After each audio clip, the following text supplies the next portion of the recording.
Hello and welcome to another episode of the Bearded Mystic Podcast, and I'm your host Rahul N. Singh. Thank you for taking out the time today to either watch or listen to this podcast episode. Today we will be continuing on with my thoughts on the Bhagavad Gita, but before then I would like to let you know that you can support this podcast by signing up to our Patreon page, where you can find the details in the show notes and video description below, or if you're listening to this on Apple Podcasts, you can sign up to the subscription, where you'll be able to get ad-free content and get extra bonus episodes like conversations with the Bearded Mystic and the guided meditations. Also, every Saturday at 11 a.m. Eastern Standard Time, there is a free virtual meditation class. If you would like to join because you've enjoyed the teachings that are talked about here on this podcast and you would like to put them into practice, this meditation session is something you would enjoy, and you will find the details in the show notes and video description below. In the last episode, we looked at chapter 4, verses 30 to 33. Shri Krishna had guided us to dedicate everything to Brahman as a sacred offering, as this will keep the mind focused on worship, and this naturally creates selfless acts, and no reactions from karma will have its effect upon us. Shri Krishna also explained that we should only consume that which is offered to the devas first, or while we're thinking of Brahman. Without this, material success, at the very least, is not even achieved. Yajna is essential. Shri Krishna also explained that everything is Brahman, and therefore you can offer everything to it. To get freedom is to understand yajna and then practice it fully. For everything is the Lord's, to the Lord it returns.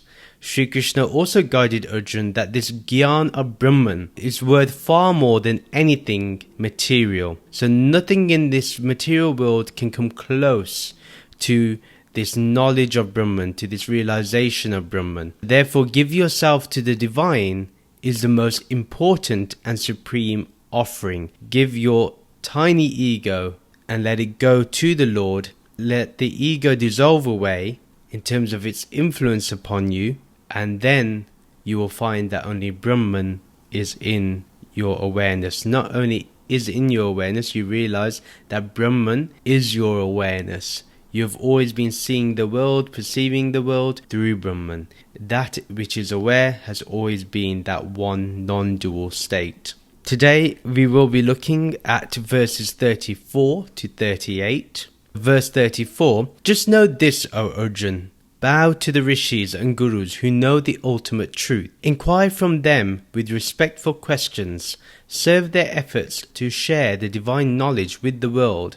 And through this process, they will teach you Gyan, because they have Tattvadarshi, the ability to see the truths that would otherwise remain unseen. A very important verse if you think about it, so let's break this down a little. Just know this, O Arjuna. Bow to the rishis and gurus who know the ultimate truth.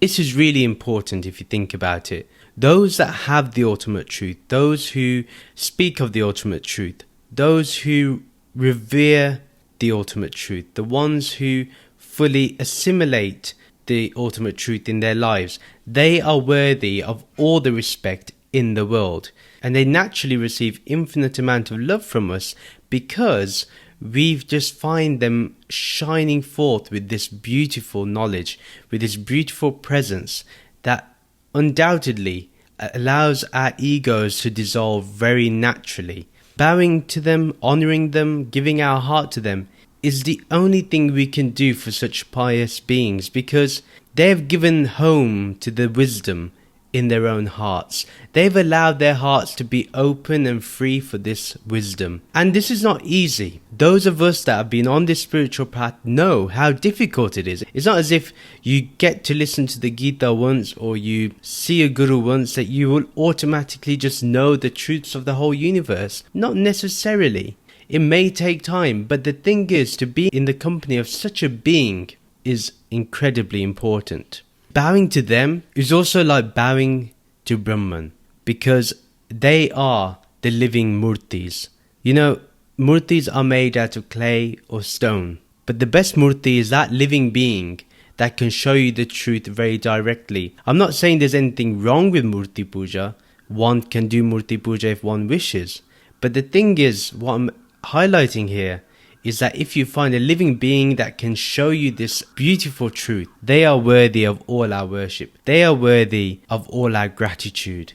They are worthy for our praises, because only such an egoless, pious being can hold such a beautiful truth. It's a truth which, for example, you can easily lose it. It's like trying to grasp sand in your hand. The grains of sand will always slip through. And likewise, if our mind becomes muddy by pride, lust, attachment, anger, arrogance, ego, false identification, anything like that, then this truth just slips away. It's not that the truth goes anywhere. We let go of the truth. We let go of the truth for other things that we think will satisfy our hearts, but we find that it never ever does. The next part in the verse: inquire from them with respectful questions. Serve their efforts to share divine knowledge with the entire world. It's very interesting. It says to inquire from them with respectful questions. This means that Sri Krishna wants us to respectfully put our questions forward and respectfully listen so we can grasp the answers. It's always important to seek wisdom from such people, to find out ways where we can utilize the teachings, the way we can practice the teachings, the way we can fully assimilate the teachings in our own lives. When we open our hearts to the answers to those questions without bypassing our own discernment of what is real and unreal, we automatically will also start finding the truth resonating within us and also speaking from within us. Because now we know that there is no difference between me and the truth, because we can discern between the real and the unreal. The one that is receiving the truth is the one that is already aware of the truth. It is only then when it remembers, it will never forget. By utilizing our discernment, our intellect, the truth will transform our heart. And we can help these divine beings, these pious teachers, these gurus, these sages, by sharing this divine truth with one and all. And as Sri Krishna says, you don't keep this truth to yourself. You have to share it with the world. You have to make sure people understand this truth. Now, that doesn't mean that you can directly give the truth to everybody and they'll be open to receiving it. No, we will have to discern who is ready and who is not. Who is ready to experience the real, the changeless, the formless awareness that is always here, always now, always present, always in the forefront of our awareness and always in the background of our awareness when we're functioning in the world. We need to find those people. It's not like we have to find them. They naturally arrive in our homes, in our workplaces, in our schools. Those people who really want to know the truth, those who really are seeking a guru, they will go to a person who may know a guru that can help them. Don't ever keep this truth for yourself. If you can recognize this truth, then share it with everybody. It's not something that you just put on the mantelpiece and then let it go. No, you have to remind yourself to always share it with others. The more you spend of this truth, meaning you share it with others, the more the truth resonates with yourself. It's very important to share that knowledge. The other thing is, this is a very good way, a good method into always remembering this truth if you share it with others. If you're always sharing it, guess what you're always remembering? What you're always staying in the remembrance of this formless awareness. What a beautiful way by Sri Krishna to tell us to always share this truth, this gyan. Go into the world and speak of Brahman, speak of this Nirgun. See if people can grasp such an abstract concept. If they can grasp something that does not want to be defined, ask them to understand that this Brahman is their true self. It's not some other god that they have to search outside for. And this is the point. You can show people how accessible this truth is.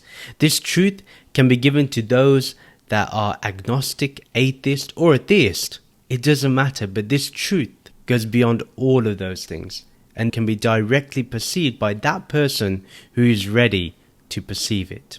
The third part is, and through this process they will teach you Gyan because they have Tattvadarshi, which means the ability to see the truths that would otherwise remain unseen. Again, with this attitude, these teachers, these pious gurus, would teach us the gyan, this pure knowledge, this pure wisdom, because they have tattvadarshi. They have been able to see this. And the thing is, they will teach us the gyan because they have found that you have gone beyond selfishness, beyond greed and individuality. And that is their nature too. So they recognize it in another. Now they are tattvadarshi because they can see the truth. They may all have prerequisites in terms of what has made them get there, or what they may require you to have before they show you what this tattva is. But they have the ability to see this truth directly, and that's what is amazing. They can see that which other people cannot see. This is Brahman that they're talking about, Nirgun Brahman, not some form, the formless. Only the formless, imageless, colorless one can be directly seen by those that can now see through the knowledge, not through Maya. Remember, every form is Maya, every form. Therefore, we go towards the formless. These people are always face to face with the formless awareness. And remember, what others cannot see, which is this truth, they see everywhere, within everything, seen and unseen, beyond the senses, where even it goes beyond space too. That is how close this truth is seen. This is how direct they see it. This is how they can directly grasp the deeper elements of truth. The context of the whole verse is that Sri Krishna guides Arjuna to give utmost respect to the sages and rishis who know Brahman. He must serve them, or we must serve them, and ask sincere questions and share this wisdom with one and all, so that this gyan can be taught to all. What others can't see, these rishis and gurus can see. And that is the beauty of Brahman. Remember, Nirgun Brahman. Nirgun because it is without attribute. And without attribute means without any form. And now this is very hard to conceptualize. But that's why it cannot be made into a concept. Even when we say Nirgun Brahman, we're making a very important concession. But remember that this concession is only so we can directly perceive Brahman. Now think about it. We'll be able to see those truths that would otherwise remain unseen. This formless awareness is right here between you and the screen. Me and this microphone, it is present here. It is so close to us that we cannot deny its existence. We can feel it if we are able to silence our mind, silence our thoughts, remain more still. And then slowly we start discovering that this truth was right there in front of us and we just couldn't see it. It's a very beautiful verse. Let's go to verse 35. Once you achieve that knowledge, you will never again fall into delusion. You will see all beings and yourself as the immortal Atma, and you will see that they are all within me. This is a very important verse, and remember to see this verse through the vision of oneness. If you do not see this verse in the vision of oneness, you're making a grave mistake, and a mistake that other people have made who followed the Gita through their own crooked perceptions and their own crooked philosophy. If you see this through duality, you're missing the whole point. Krishna is not talking about himself as a separate being.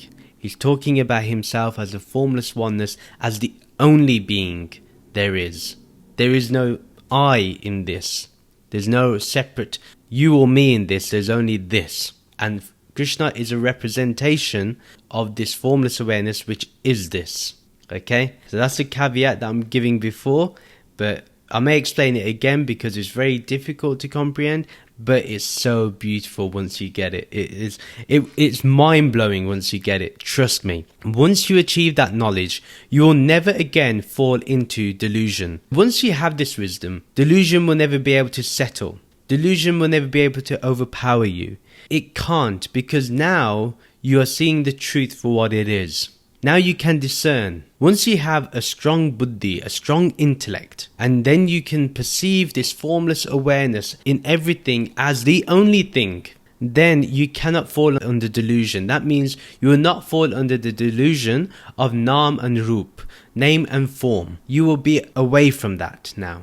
This knowledge is of the light, of the real, and therefore nothing can disturb that eternal peace that is resonating throughout the whole of existence, throughout the whole of your awareness. It is there. And you will have absolute clarity because of a sharpened intellect.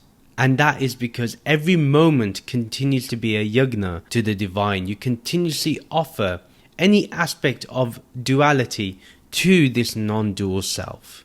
This is what you'll do. Anything of name and form will dissolve when you offer it to this formless self.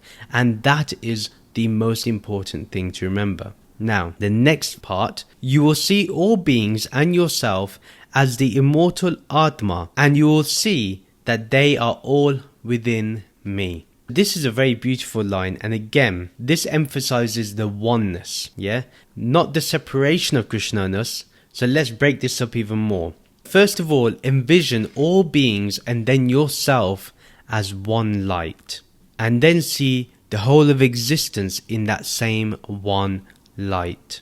Now, all that is existing now is that one light. That is our one shared being, and that is seen as this formless, immortal Atma. There is only this immortal Atma, which is this one bright light. Now, that which others cannot see is the immortal Atma. They see Nam and Rup, but you can see this invisible unifying force. If we take the light out now and we remove the light, then what only remains is this invisible unifying force.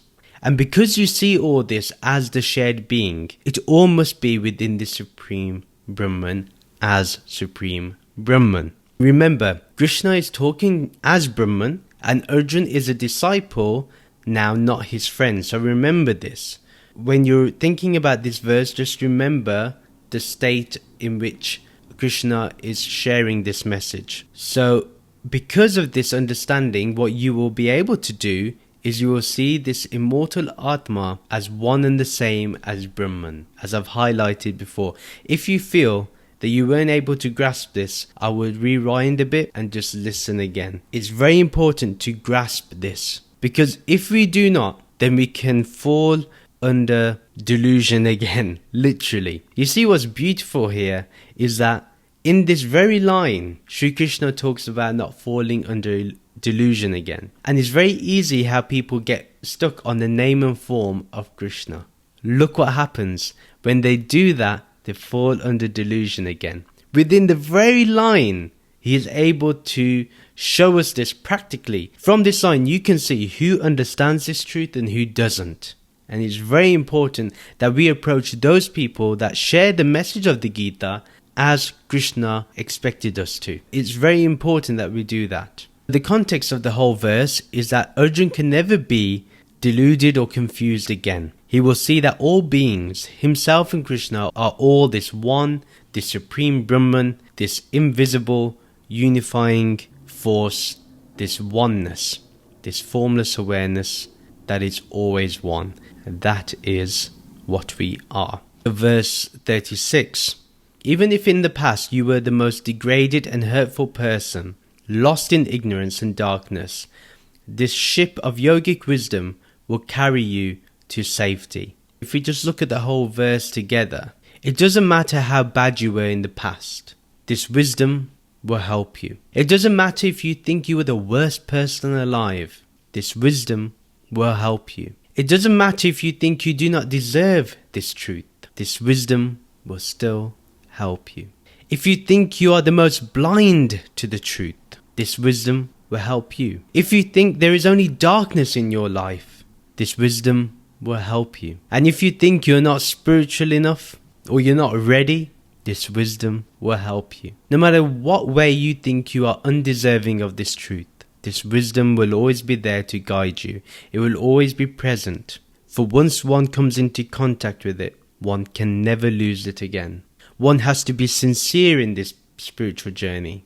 One has to put things into practice, not just intellectually, but in practice.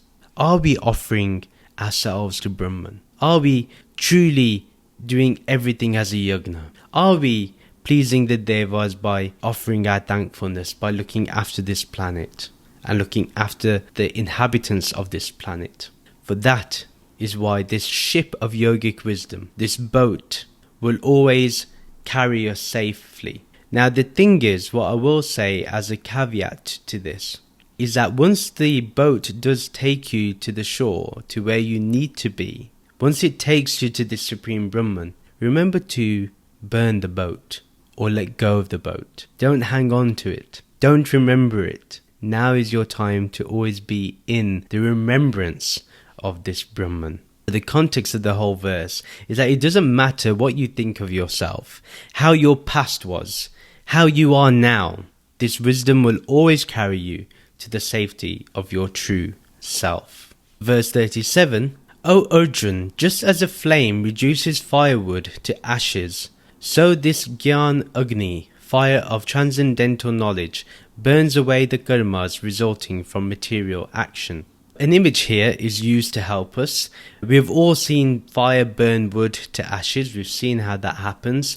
What was there once as solid wood is then turned into ashes as it burns from the fire. Using this example of the fire, we can see the fire as Gyan, this transcendental knowledge, and that this transcendental knowledge will burn away the reactions from the karma that we have done. Now, all three karmas will be burned to ashes. So the three karmas are sanchita karma, which is the store of karmic debts accumulated from previous births. Agami karma is new karma accumulated in the present lifetime, which is carried forward into future lives. And parabdha karma is that part of one's sanchit karma which must be worked out in the present life. Because this law of karma implies determinism in human activities, parabdha karma is sometimes translated as destiny. That's something we need to remember. So all three karmas will be burned in the fire. None of these will remain once we are able to understand that we are fully this universal, formless oneness, this Brahman. Once we understand this, once we put all our karmas into that fire of knowledge and we offer all our karmas as a yagna to this knowledge, then we find that this Gyan will help us to burn away everything. Now, to explain this a bit more, the transcendental knowledge, this Gyan, will destroy the first two karmas and renders the third type ineffective even as it operates. So what I mean by this is, first, it will destroy the first two karmas, which is sanchita karma and agarmi karma. It will not allow them to come into our present life, and also it will not allow it to be carried forward into the future life because it's burning it all away. It will not leave any effects. Then the third type is ineffective even as it operates because of the first one disappearing and the second one, which is agami karma, is not going to be functioning. Therefore, these karmas, the reactions from these karmas will not touch us. The context of the whole verse is that Sri Krishna explains how this Gyan burns away all of our karma. Hopefully we've understood that, but if you have any questions about this, do ask me. If you're watching this on YouTube, write a comment with your questions about this. The other one is, you can write to me at beardedmysticpodcast@gmail.com. Verse 38, there is nothing in this world that compares to the healing and purifying effect of this Vedic knowledge. One who perfects this yoga comes over the course of time to know their true self as the immortal Atma. Let's look at the first part. There is nothing in this world that compares to the healing and purifying effect of this Vedic knowledge. Remember, this knowledge is from the Vedas. It has been there for eternity. Hence, it's Sanatana Dharma. It is the eternal Dharma. This Gyan has no beginning. We cannot say when it did begin, and we cannot say if it will ever end in terms of it ever being destroyed. It has never been hidden either. It has always been here in existence. The only thing is, we always need a preceptor to tell us about this truth. We realize that this truth was always staring at us right in the face. This Gyan about Brahman is the most healing. It heals everything. The more you remember this formless awareness, the more the ailments of your body and mind will lesson. Now, that doesn't mean that you do not take precautions, or you do not go to the doctors when it's necessary, or anything like that, or you do not seek therapy if you're going through a tough time. Of course, one must do, but it does take us beyond the body and mind, along with medicinal science and therapy and counseling. Remember, this gyan can be utilized with those two things too, okay? And it can help us get stronger and more positive and optimistic. That's the main point, is because you understand that this awareness is not going through the ailments. That does not mean that we bypass what is making us ill, whether mentally or physically. What we need to ensure is that we are still dealing with those things, but remembering what our true self is. Because remember, this body and mind has its own function, but this awareness is beyond any function. It is the most purifying because it cleanses your mind, free from all other thoughts except Brahman. Brahman is the only thing we need to remember, the only thing that needs to be in our mind. Yes, that doesn't mean that when you're working you don't concentrate on work and you think of Brahman. No, you do your work. You do think about other things, but whenever there's a moment free, you're always thinking of Brahman. That is always at the forefront, that remembrance. And that remembrance can exist alongside other thoughts too. Before the thought appears, there's a thoughtless state. The thoughtless state is even there in the appearance of a thought. What I'm saying here is incredibly deep. I know it is. I know. But like I said, rewind this. Listen to all this again if it doesn't make sense the first time round. But it will make sense. It's going to come to you like an aha moment, when the light bulb just switches on and you're like, I get it. And trust me, that's how it was for me. It took me so much time. Before I go forward to the next part, the other thing I want to mention about purification, it doesn't mean that you dip in the Ganga, or you become celibate, or you don't eat meat, or don't take any chemical substances. That is not the purification that is being talked about here. The purification here is of identity, where you move from the identity of form to the formless, from the identity of the body and mind to the identification that you are this Brahman, that there is only Brahman. Aham Brahmasmi Tattvamasi. Remember, the Bhagavad Gita is only emphasizing the messages of the Upanishads.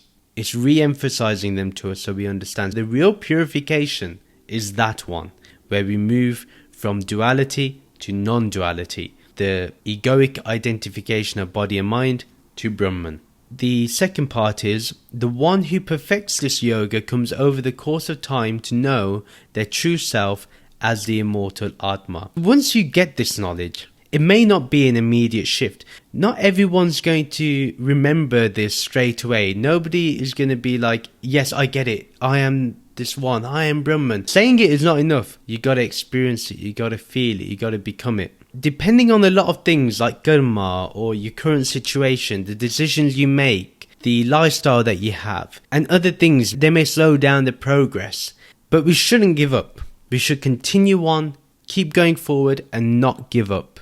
The more we contemplate on this gyan, the more we understand what our true self is, which is this eternal Atma, this immortal Atma. So the more we remember this Atma, the less we associate with the body and mind. And this is the progressive path. It's direct yet progressive. Not everyone will get it straight away. Awareness can be directly accessed. But to fully understand this as the shared being, as the shared oneness of all, of the only thing that is, that may be a progressive path for us.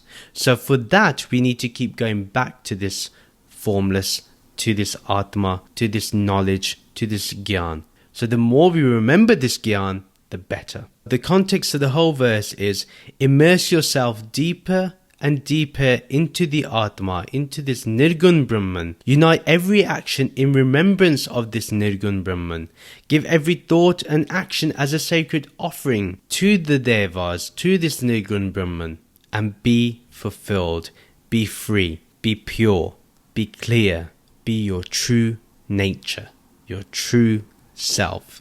And that is the end of the episode. Please do share this podcast with your friends and family who you know will enjoy this type of content. You can follow me on social media to keep getting updates, or subscribe to the monthly The Bearded Mystic newsletter, or join the Bearded Mystic Podcast Discord server. All the details for this are in the show notes and video description below. As I mentioned earlier, if you would like to support the Bearded Mystic Podcast, you can check out the podcast's Patreon page, or you can support the podcast through Apple subscriptions. The details are in the show notes and video description below. Please rate and review the podcast on our website, www.thebeardedmysticpodcast.com. Please like and comment on this video and subscribe to this YouTube channel. Thank you very much for listening, and we'll end with the Shanti mantra. Om Shanti Shanti Shanti. Om Peace Peace Peace.